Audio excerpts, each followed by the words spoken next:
أعوذ بالله من الشيطان الرجيم. بسم الله الرحمن الرحيم. السلام عليكم ورحمة الله وبركاته.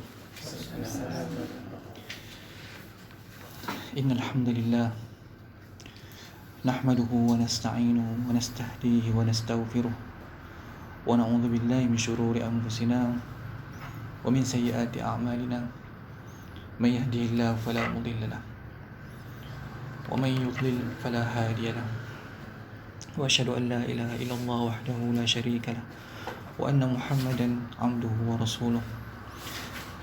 يا أيها الذين آمنوا اتقوا الله وقولوا قولا سديدا يصلح لكم أعمالكم ويغفر لكم ذنوبكم ومن يطع الله ورسوله فقد فاز فوزا عظيما. نعوذ بكلمات الله التامات من شر ما خلق وذرأ وبرأ ومن شر ما ينزل من السماء ومن شر ما يعرج فيها ومن شر فتن الليل والنهار ومن شر كل طارق إلا طارقا يترك بخير يا رحمن. الحمد لله الذي بنعمته تتم الصالحات. ربنا آتنا من لدنك رحمة وهيئ لنا من أمرنا رشدا. اللهم آت نفسي تقواها وزكيها وأنت خير من زكاها أنت وليها ومولاها. رب يسر ولا تعسر وتمم بالخير وبعد. Alhamdulillah.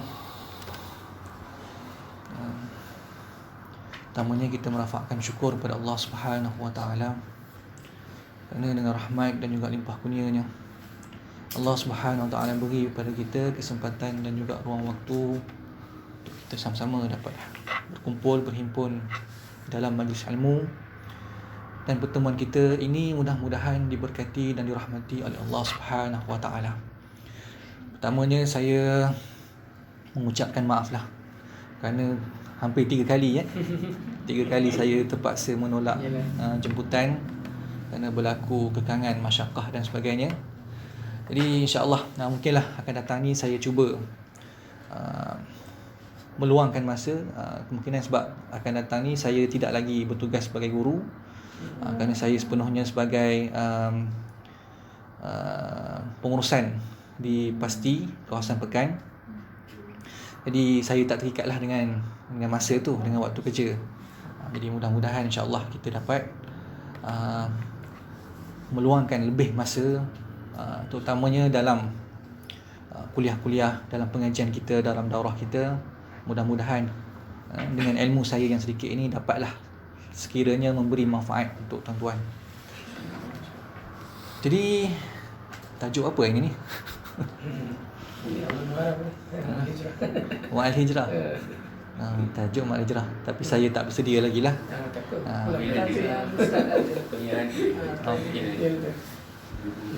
Kita sambung kembali pengajian kitab kita yang lama tu lah, kitab Syama'il Muhammadiyah ataupun Syama'ilun Nabi.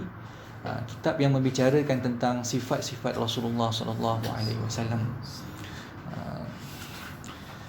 Kitab Syama'il ni saya ibaratkan seperti sekeping foto yang tak jelas, foto yang kabur, foto kekasih kita yang kabur. Katalah kita tengok profil kekasih kita dekat Facebook dia, nampak gambar kecil je, dia duduk ramai-ramai, dalam 30 orang ada gambar dia kecil je. Sekeping gambar tu je ada dalam Facebook dia. Ada kita simpan, kita save, hari-hari kita tengok. Walaupun gambar tu kabur, tak jelas dan kecil, tapi disebabkan kekaburan tu menyebabkan kita jadi lebih rindu, kita jadi lebih sayang pada kekasih kita. Jadi begitulah kitab Syama'il. Kitab Syama'il ni membicarakan tentang wajah Rasulullah, rambut Rasulullah, tapi tak ada gambar, tak diletakkan gambar, tak ada lah ilustrasi gambar Nabi kita. Tapi bila kita baca, membuatkan kita lebih sayang, lebih rindu kepada Rasulullah. Jadi inilah hikmahnya dalam Islam, kenapa Nabi kita tidak digambarkan, tidak dilukiskan, tidak dirakamkan wajah dia. Tapi sebenarnya gambar Nabi ada disimpan di Vatican City. Kerana ada sebahagian riwayat ulama disebut sewaktu Nabi Adam diciptakan, Nabi Adam minta kepada Allah supaya diturunkan setiap gambar Nabi, setiap gambar Rasul Ada 25 gambar Rasul sebenarnya. Jadi Nabi Adam simpan dalam khazanah beliau, kemudian diserahkan kepada Iskandar Zulkarnain, dan kemudian setelah Iskandar Zulkarnain naik kerajaan Rom, maka kerajaan Rom menyimpan 25 gambar para Rasul. Ada dalam simpanan Raja Hercules, dalam simpanan Hercules dalam istana beliau. Sebab tu Nabi mengutuskan 2 utusan untuk menyerahkan surat, mengajak Hercules supaya memeluk agama Islam. Bila 2 utusan tu sampai di istana Raja Hercules, dia minta nak jumpa dengan Raja Hercules. Jadi Raja Hercules pun jemput 2 utusan Rasulullah ni. Kemudian Raja Hercules pun ajak 2 utusan ni masuk ke dalam satu bilik yang besar. Dan dalam bilik itu ada 25 pintu. Ada 25 pintu bilik. Dan kemudian Raja Hercules pun ajak masuk pintu yang pertama. Buka pintu yang pertama, kemudian di situ ada sekeping gambar. Hercules pun tanya 2 utusan Rasulullah tu, "Kamu kenal siapa ni?" Tak kenal. Ini adalah Nabi Adam. Gambar seorang lelaki bertubuh besar, tidak ada janggut. Dalam riwayat disebut gitulah. Tapi kita tak boleh nak bagi gambaran yang tepat. Masuk bilik yang kedua, tunjuk lagi, "Kamu kenal siapa ni?" Tak kenal. Ini Nabi Allah Ibrahim AS, seorang lelaki yang berwajah besar, ada janggut putih.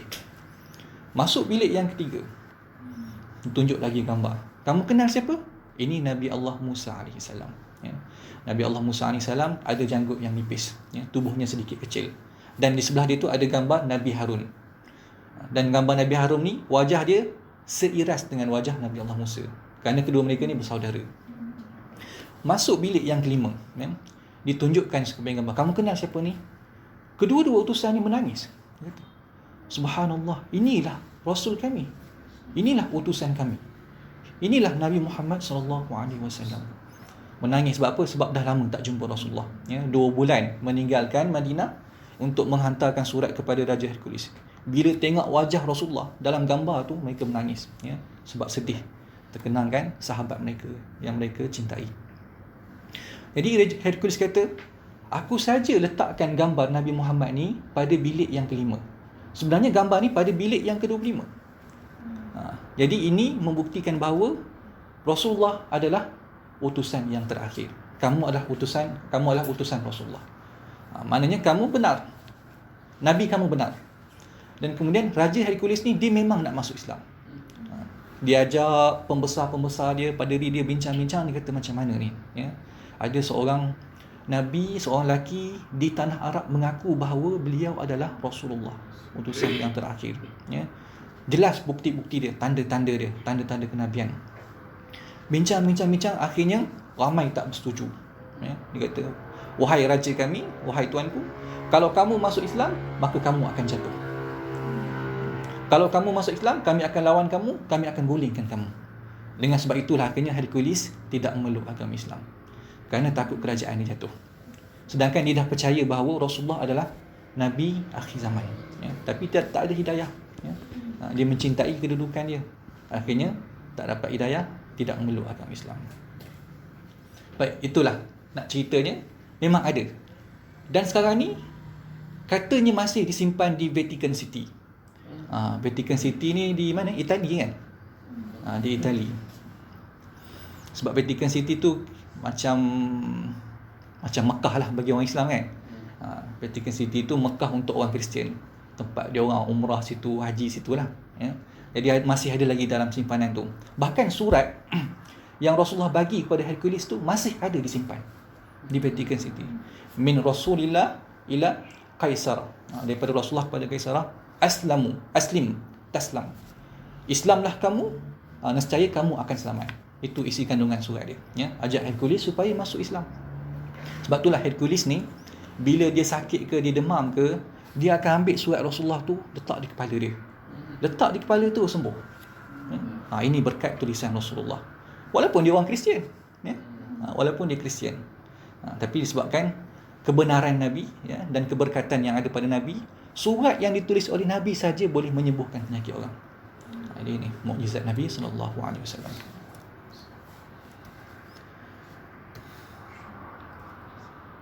Baik, kita mulalah pada bab yang pertama, Babu ma jaa fi khalqi Rasulillah sallallahu alaihi wasallam.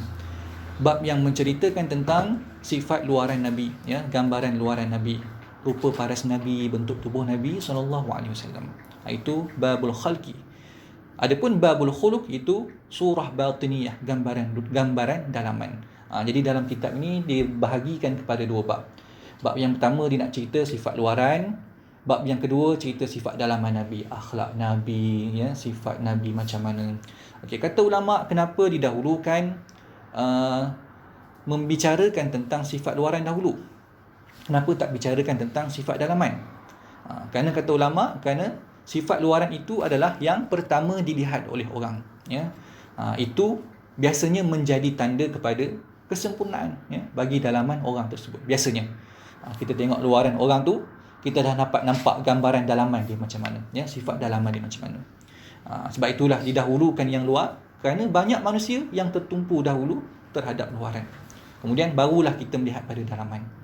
Maka kerana itulah Al-Imam At-Tirmizi memulakan kitab beliau ni dengan babu ma jaa fi khalqi Rasulillah. Kerana cinta seorang manusia, ya, terhadap seorang yang lain disebabkan 3 perkara, ya. Pertama, kerana cantiknya orang tersebut, ya. Disebabkan cantik maka orang boleh jatuh cinta kepada dia. Kerana kecantikan, ya, kerana segaknya rupa paras orang tersebut. Yang kedua, orang boleh jatuh cinta sebab apa? Sebab dia baik, ya. Kerana sifatnya baik, akhlaknya yang mulia, maka orang lain pun boleh jatuh cinta kepada dia. Dan yang ketiga, orang boleh jatuh cinta kepada seorang yang lain, ya, kerana orang tu pernah buat baik kepada dia. Jadi tiga sebab tersebut ada pada Rasulullah, ya. Rasulullah ada ketiga-tiga tersebut.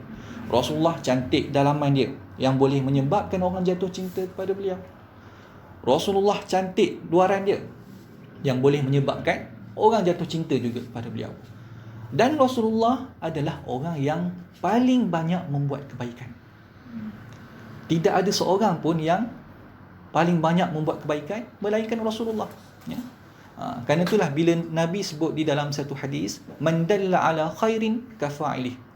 Sesiapa yang menunjukkan suatu kebaikan, maka dia seumpama orang yang melakukan kebaikan tersebut, ya.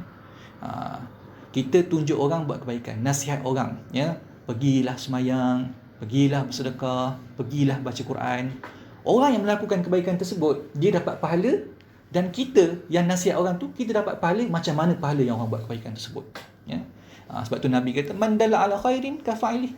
Orang yang menunjukkan suatu kebaikan, orang yang nasihat tu dapat pahala sama dengan pahala yang orang buat kebaikan tersebut, tanpa mengurangkan pahala orang yang buat kebaikan tadi, ya. Jadi siapa yang paling banyak dalla ala khairin? Siapa yang paling banyak menunjukkan kebaikan kalau bukan Rasulullah, ya.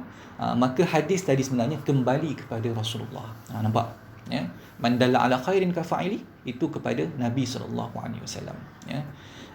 Maka Nabi mengumpulkan ketiga-tiga jenis kecintaan tadi. Ada orang hanya cantik luaran, ya. Disebabkan cantik luaran dia menyebabkan orang jatuh cinta kepada dia.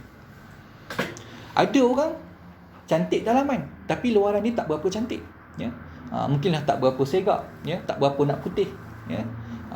Tapi boleh menyebabkan orang jatuh cinta kepada dia. Ada orang disebabkan kerana dia ni baik kepada orang, walaupun luaran dia tak cantik, ya, dalaman dia pun buruk, dalaman dia pun kotor, tapi dia ada buat baik kepada orang, maka orang pun boleh jatuh cinta kepada dia. Seperti seorang yang jahat yang buat baik kepada keluarga dia, ya, tak? Dengan orang lain memang jahat, tapi dengan anak dia baik, maka anak dia tadi jatuh cinta kepada dia, ya, disebabkan baiknya dia kepada anak dia. Tapi Nabi SAW terkumpul ketiga-tiga jenis kecintaan. Allahumma salli ala Sayyidina Muhammad. Baik, kita baca hadis yang pertama. Wa bihi ilaihi qal an Anas bin Malik radhiyallahu ta'ala anhu khadimun Rasulillah sallallahu alaihi wasallam. Khadim Rasulillah, ya. Sebab itulah tuan-tuan, kalau kita baca kitab hadis, kalau disebut khadimul Mustafa ataupun khadim Rasulillah dan tidak disebutkan siapa, maka terus saja kembali kepada Sayyidina Anas bin Malik, ya. Kalau kita baca qala, berkatalah khadimul Mustafa. Siapa dia khadimul Mustafa? tak perlu cari lagi, ya. Terus kembali kepada Sayyidina Anas bin Malik. Khadim Nabi ni ramai, ya. Khadam Nabi ramai, yang berkhidmat dengan Rasulullah ramai. Tapi yang paling terkenal dengan gelaran khadam Rasulullah, Sayyidina Anas lah orangnya, ya. Sebab Sayyidina Anas ni dia berkhidmat dengan Rasulullah lebih daripada 10 tahun. Daripada umur 10 tahun sampailah Nabi wafat, ya. Waktu tu umur beliau 20 tahun. Sayyidina Anas bin Malik berkhidmat dengan Rasulullah, jadi khadam kepada Rasulullah. Sayyidina Anas ni dihadiahkan oleh ibu dia, Sayyidatina Ummu Sulaim, ya, ketika mana Rasulullah baru sampai di Madinah. Jadi bila jumpa Ummu Sulaim bertemu dengan Rasulullah, dia kata, "Ya Rasulullah, tidak ada apa yang aku nak serahkan kepada kamu ya Rasulullah, melainkan anak aku ini. Terimalah anak aku ini sebagai hadiah untuk kamu, ya. Jadikanlah dia sebagai khadam, berkhidmat untuk kamu wahai Rasulullah." Maka tuan-tuan, kita sebagai ibu apa, kena ada niat untuk wakafkan anak kita, ya, untuk serahkan anak kita, diwakafkan kepada Islam. Diwakafkan anak tersebut, ya, untuk mengaji ilmu agama, untuk menjadi salah seorang daripada orang yang akan mempertahankan agama Allah, ya. Maka Rasulullah menerima Sayyidina Anas bin Malik. Dan kemudian ibu Sayyidina Anas, Sayyidatina Ummu Sulaim, minta kepada Rasulullah untuk doakan Sayyidina Anas. Jadi tuan-tuan, ini juga sunnah. Seorang ibu, seorang bapa, bila bertemu dengan seorang yang soleh, maka mohon doa kepada orang soleh tersebut, ya. Doakan kepada anak dia, moga-moga menjadi anak yang baik, menjadi anak yang soleh. Cari orang soleh, cari tok guru, minta doa, walaupun doa yang ringkas, ya. Sebab doa orang yang soleh ni doa orang yang berkat, doa para waliullah, ya. Doa orang yang dekat dengan Allah.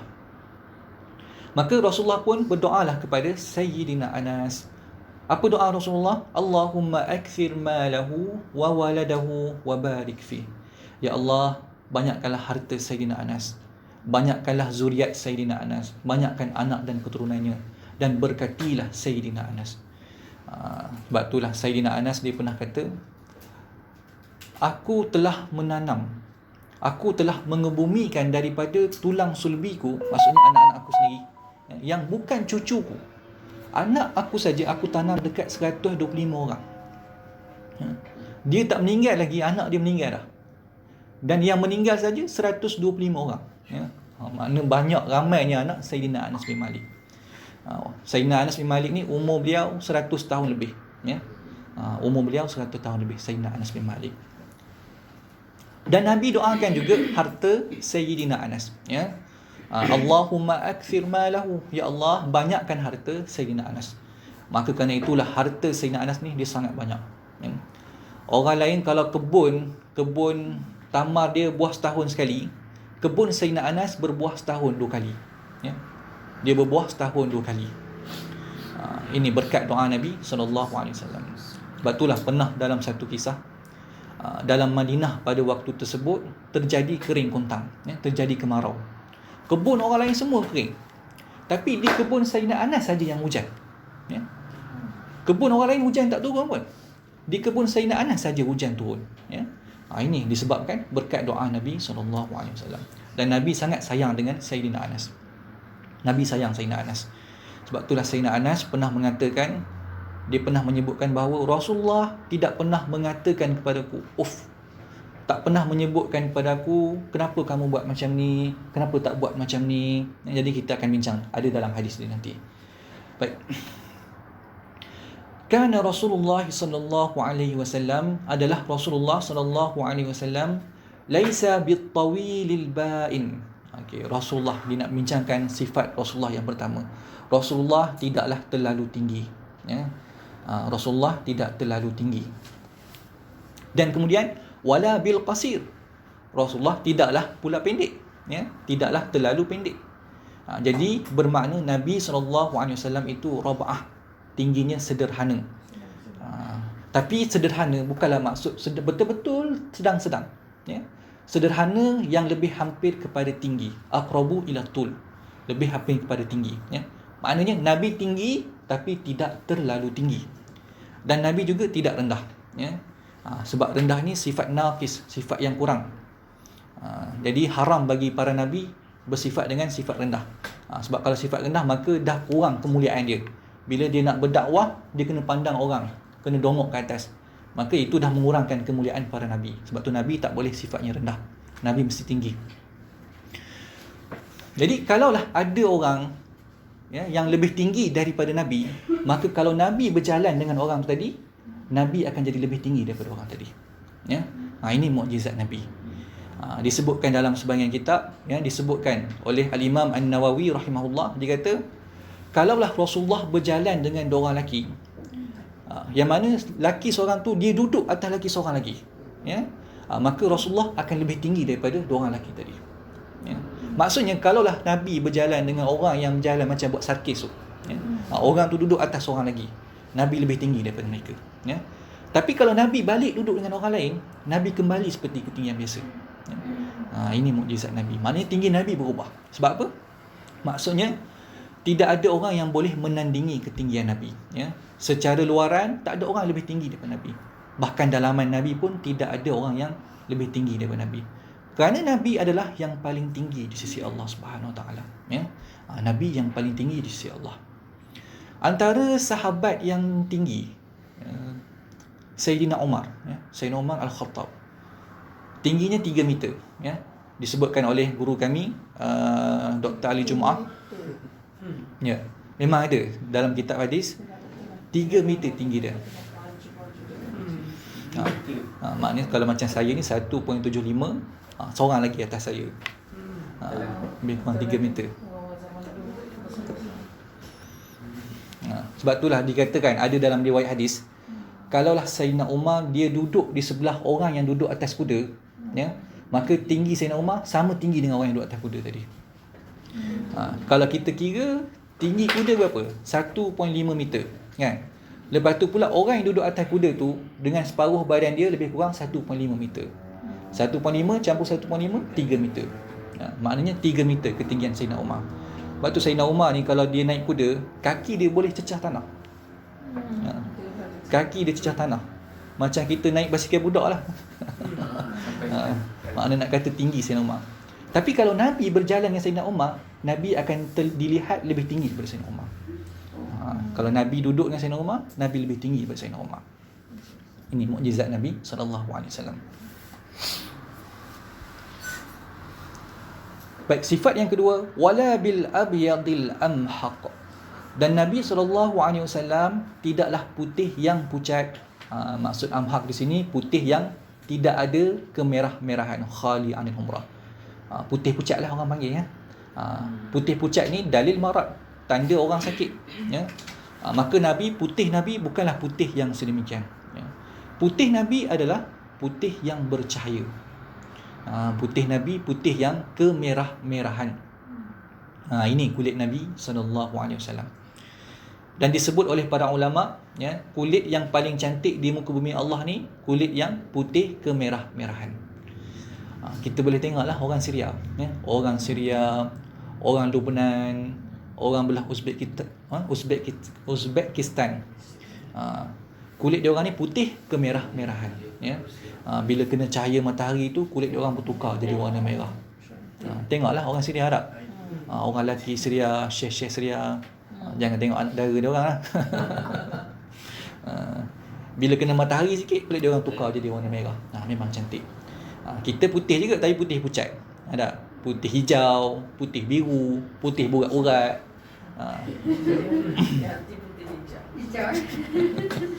Kalau Mak Saleh putih juga tapi putih ada jeragat.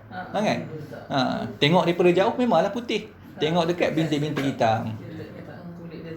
Tak lawa. Jadi itulah sebab tu ulama kata kulit yang paling cantik putih kemerah-merahan. Manakala di akhirat kulit yang paling cantik ialah kulit yang putih kekuning-kuningan. Itu paling cantik di akhirat. Sebab apa? Sebab di dunia warna kulit kita yang putih dan merah tu sebab apa? Disebabkan darah kita yang warna merah tu, iaitu hasil makanan apa yang kita makan. Jadi orang yang kulit dia putih, makanan yang dia makan tadi akan menghasilkan darah. Maka warna darah, warna merah tu yang terpancar pada kulit dia. Jadi kalau orang yang putih ni nak merah kulit dia, makan banyak-banyak, supaya putih. Jadi putih kemerah-merahan.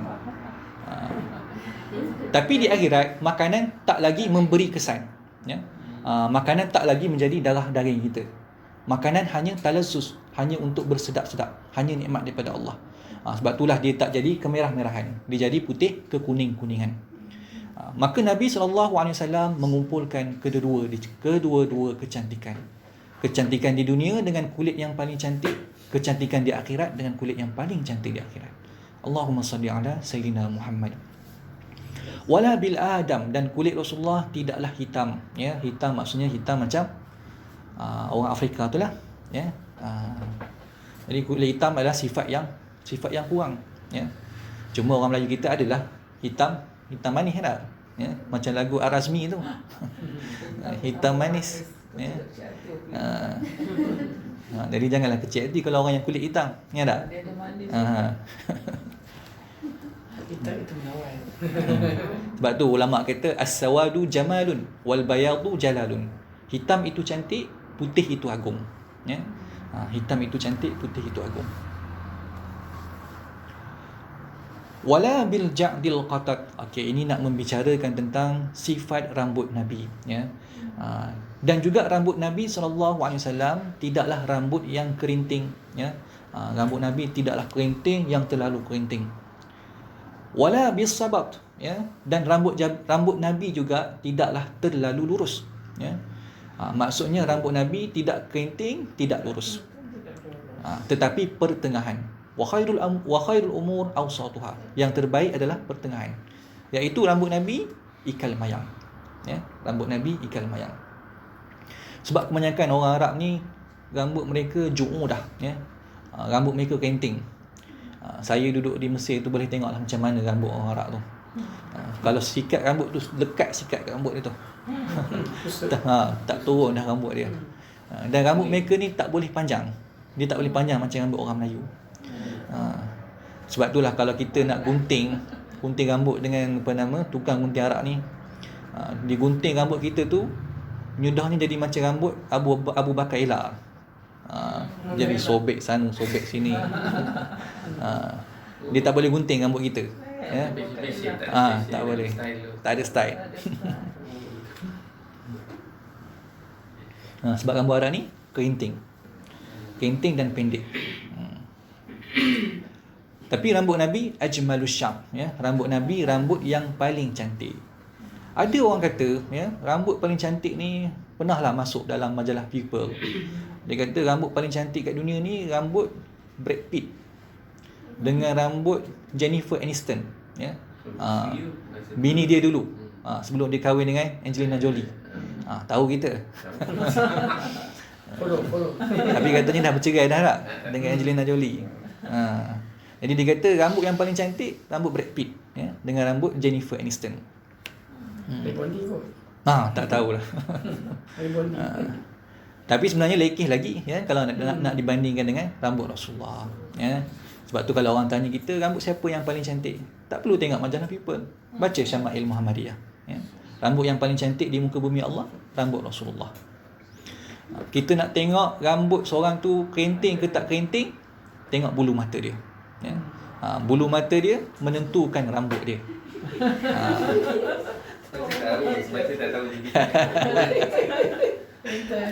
Kalau melentik bulu mata tu maknanya kerinting lah rambut dia, ya. Kecuali dia melentikkan bulu mata dia, maka dia membohong kita lah pada waktu tersebut. Susah dah kalau nak beza ni, kalau perempuan tak biasa dia Kita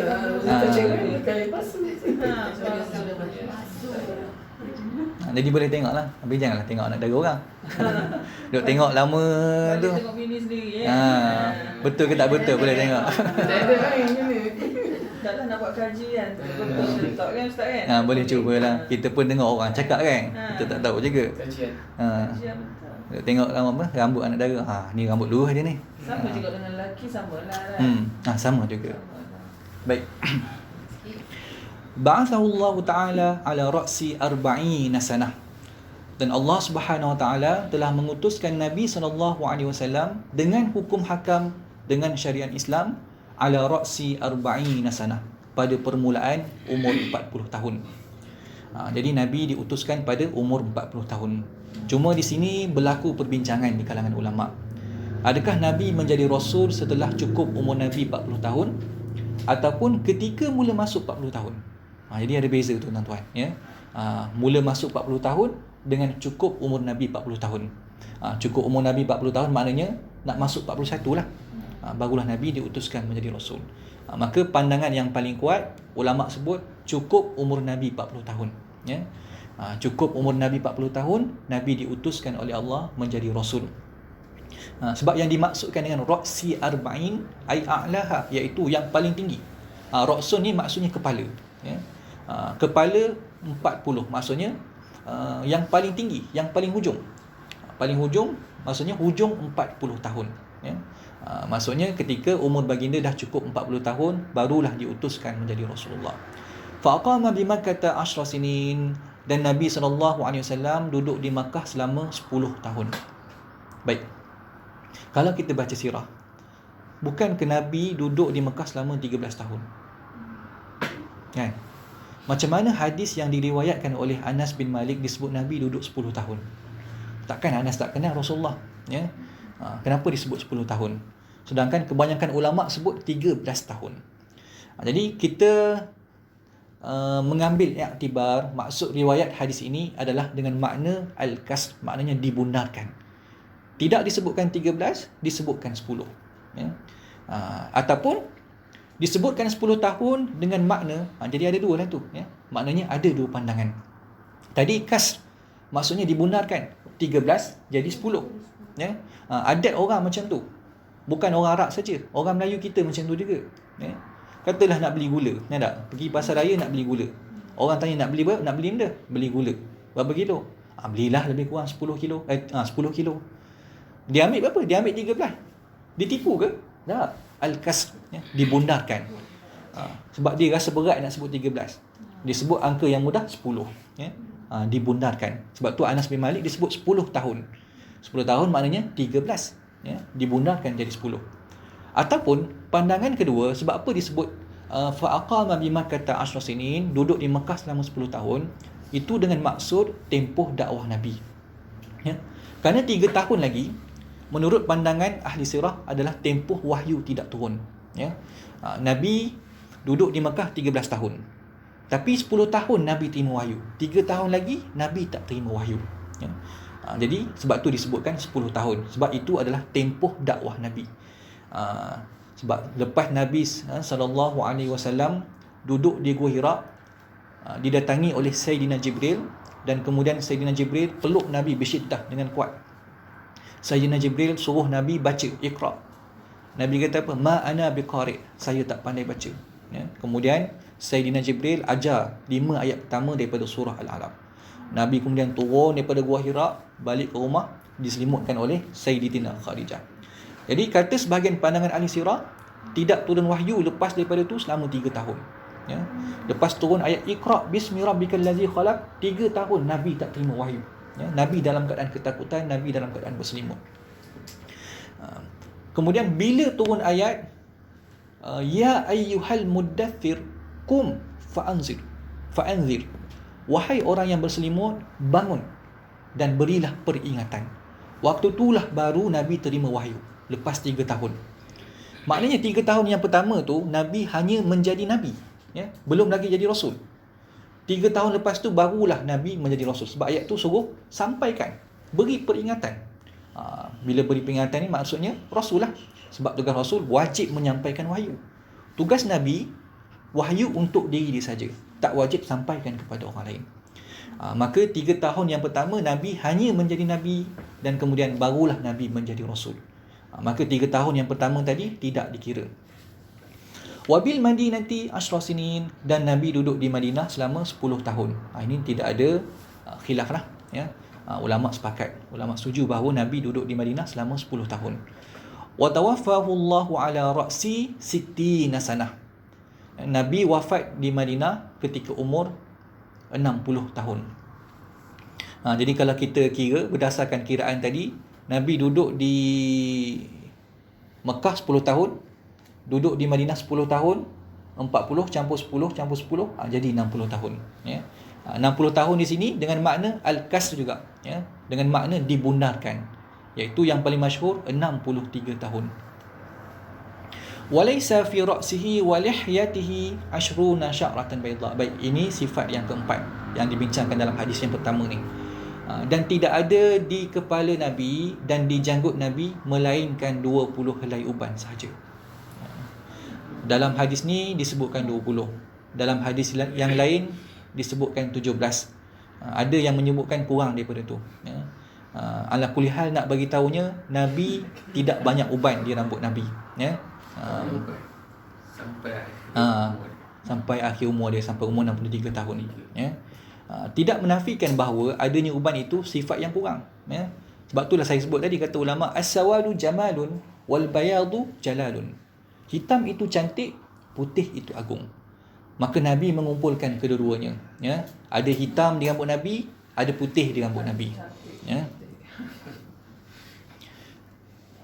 Kenapa tidak dipenuhkan rambut Nabi dengan uban? Kerana kebiasaannya perempuan dia akan munafir. Perempuan dia akan berpaling daripada rambut yang beruban, ya. Kebiasaannya. Tapi ada juga perempuan yang tak boleh tengok rambut beruban ni. Bila tengok rambut beruban, dia syok je tak. Nak kahwin pun dengan yang beruban lah. Ada juga perempuan itu. Tapi kebiasaannya perempuan dia berpaling daripada rambut yang beruban. Dia akan cari rambut yang hitam, ya. Maka Allah Subhanahu Wa Taala ingin menjaga hati para isteri Nabi supaya tidak berpaling daripada Nabi, ya. Kerana kalau berpaling daripada Nabi, maka kufur, jatuh kafir, ya.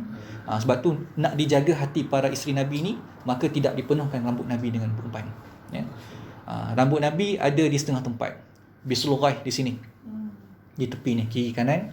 Kemudian nafrikih di tengah, rambut Nabi di tengah. Kemudian di janggut ni di tengah-tengah ada uban sikit. Maknanya segak lah, ya. Sini sikit, tengah sikit, janggut sikit, ya.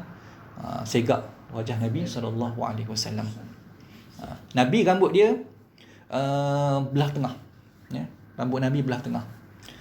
Dulu pernah satu masa rambut Nabi sikat rambut dia ke belakang, ya. Nabi sikat rambut belakang sebab Nabi nak tiru style orang Yahudi masa tu. Tujuan dia sebab apa? Sebab Nabi nak dekat dengan orang Israel, orang ahli kitab, ya. Salah satu bentuk dakwah Nabi, ya. Nabi menyerupai style fashion orang Yahudi masa tu, sikat rambut belakang.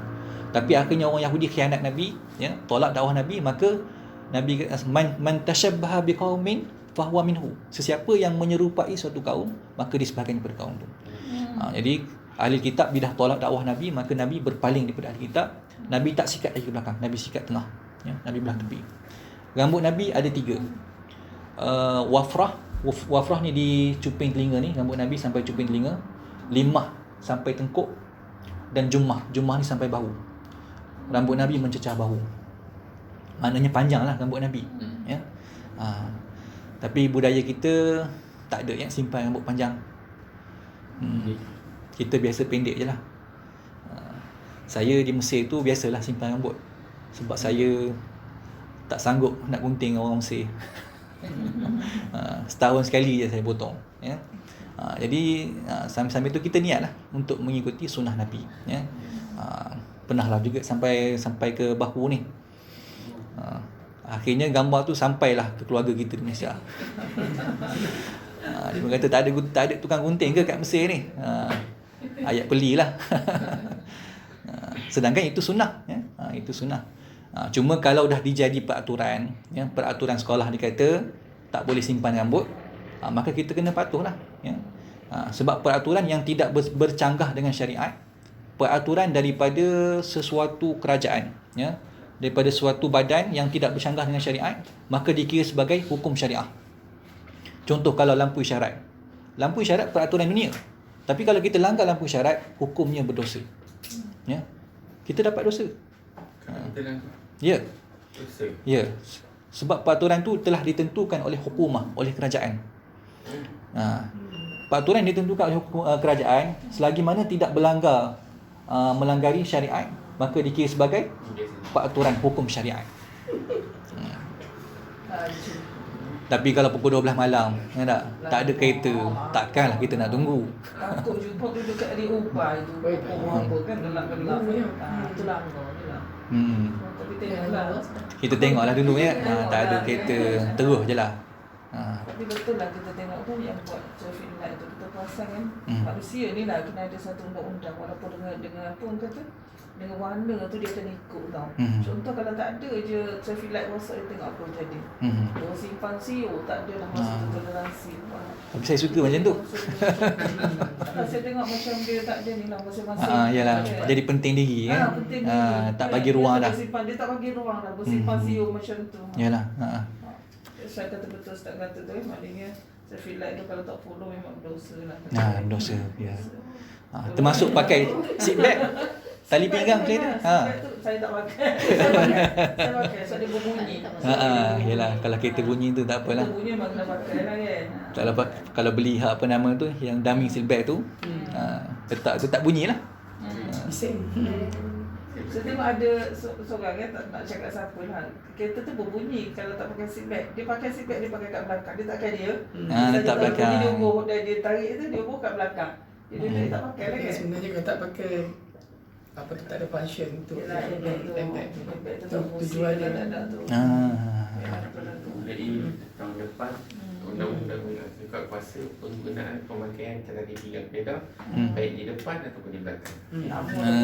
Tapi banyak dah pulang rasanya. Pulang kali. Dari segi penguasaan tu lah ada masalah. Aku nak kontrol setiap rasa. Yalah. Kita sebenarnya kesedaran sendiri. Betul. Baru ni undang-undang dia buat apa nama tak boleh merokok di restoran. Tak jalan pun. Tak buat pun. Tak buat. Ramai.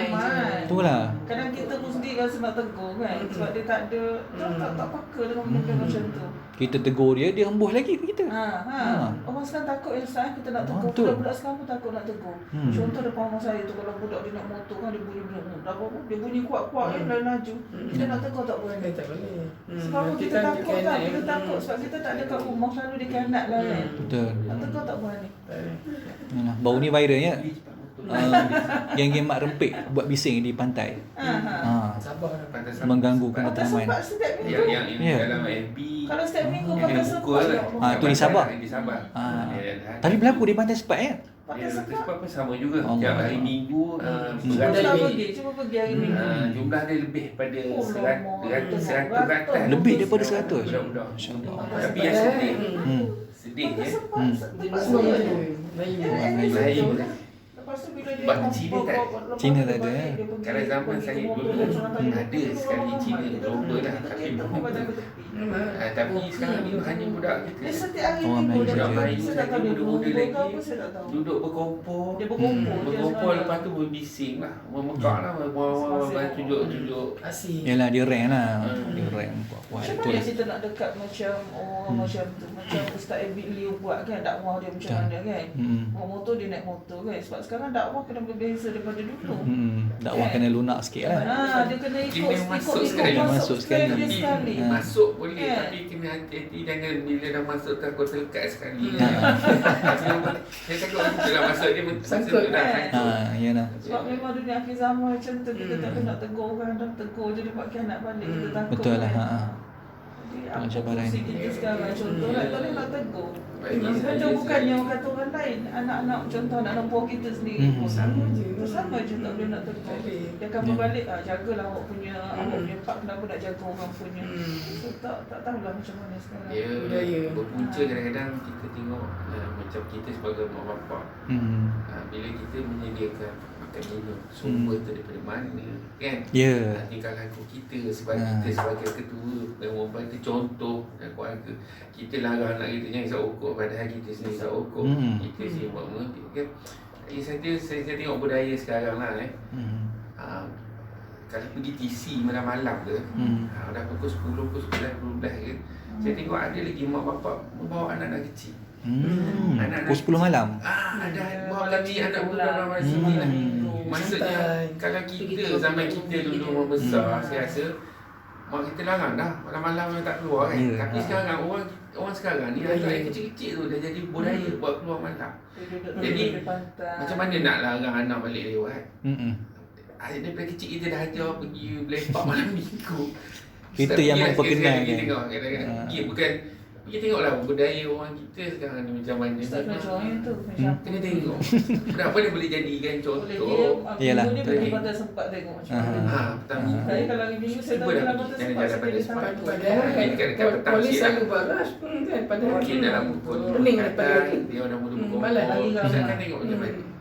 Kata dia sama dia berlomba sama dia, main dulu. Lepas tu bila balik, itu sebab selalu berlaku. Bila dia balik dia combo Dia kumpul ramai. Lepas tu bila Kita takkan takut. sekarang ni kadang-kadang bila polis buat rush, boleh tangkap dia orang, denda dia orang tolak motor daripada TC sampai ke bandar. Sampai tu balik.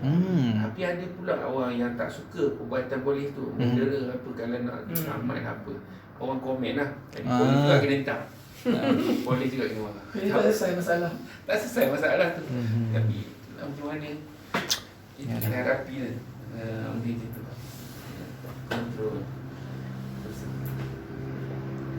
Okeylah, rasanya cukuplah hari yang pertama ini, insya-Allah. Kita tangguhkan majlis ilmu kita dengan tasbih kafarah suratul As.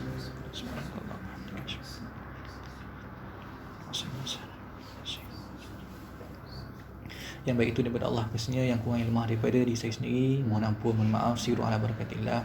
Assalamualaikum warahmatullahi wabarakatuh. Kitab Syamil Muhammadiyah ni dia dua ya. Ada nipis mana juga. Silap saya pernah. Setakat ni saya rasa ada dua cetakan. Telaga Biru Biru dengan warna dengan merun, warna merah. ya, warna merah. So ustaz rujuk yang mana? Saya rujuk yang bahasa Arab punya. Tapi kalau nak ambil, bolehlah ambil yang PTS. PTS warna merah tu.